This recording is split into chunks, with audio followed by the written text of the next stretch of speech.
Баспанамыздың жайы малдың қорасынан да қорқынышты. Осылай деп ашынға қараша өздері тұрып жатқан пәтердің тасталқанын шығарды. Мемлекеттік бағдарламамен алған үйлерінің сырты бүтін, іші үскірік. Қыс түссе түрлі кеселге шалдығатын тұрғындар дәршуден шаршадық деп жатыр. Бүрсен қаққан бұқараның базынасын әріптесім тыңдап келді.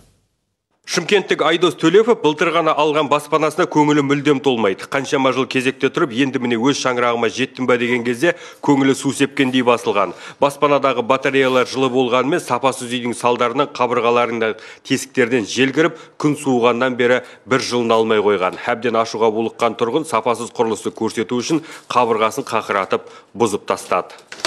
Не деген сұмдық мынау? Әшейін сарай мынау ше, негізі әшейін сарай.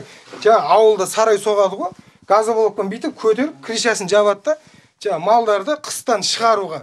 Анияқа барасын, көмектеспейді, акиматқа барасын. Все завтра. Аллаху акбар завтра. Бұл үйдегі тұрғындардың мынандай қорап дәрі ұстау күнделікті әдетке айналған. Себебі үйдің ішінің салқындығынан үлкендерді, кішкентайларда ауырып әбден мезі болған. Ал сырттан ұрған салқынның үйге қалай кіретінін мен сіздерге былайынан ақ көрсетейін. Міне өздеріңіз көріп тұрғандай, ішке қарай уілдеген жел оттың басын бер қарай жіберіп жатыр. Міне бұл үйдегі жағдай осындай. Мына дуалдар суықта қатып қалған. Міне мынаны қараңыздар. Качество ма осы? Айтыңыздаршы, осы качество ма? Мына араларын қараңыздар.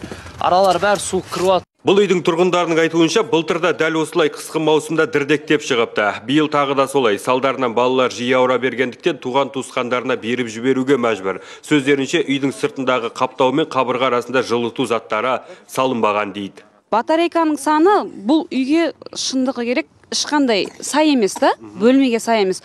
Олар айтады, екі шетте не бар дейді. Жаңағы труба өткен, сол себепті жылу болу керек дейді. Бірақ ол трубадан ешқандай жылу келіп жатқан жоқ. Мына қабырғаны ұстасаңыз, қабырға кәдімгі даладағы қабырғаны ұстап тұрған сияқты болады. Ал мән-жайды білуге келген шенеуніктерді сүйреп жүріп, кем-кетіктерін барлығын көрсетті. 2 жыл бұрын пайдалануға берілген үйдің 5 жылдық кепілдігі бар екен. Сондықтан мердігер мекеме өкілдері барлық ақауларды жаңа жылға дейін дұрыстап беруге уәде етіп отыр. Көріп шығамыз енді, оны қазір тағы да дополнительно ашатын жерін ашып көреміз. Істелмеген жер болса, тағы да дополнительно істеп береміз оны. Утеплять етіп бересіздер ме? Иә, сол утеплять етіп, жағын істеп береміз. Қанша уақытта?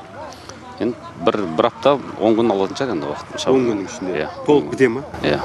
Шымкентте осылай халықты бүрсеңдеткен мердігерлер еліміздің солтүстігінде үй салатын болса, тұрғындар үсіп өлетін шығар деген ой келеді. Шыдамы таусылған шымкенттіктер енді уәде орындалмаса әкімдікке барып жылы жерде жатуымызға тура келеді дейді.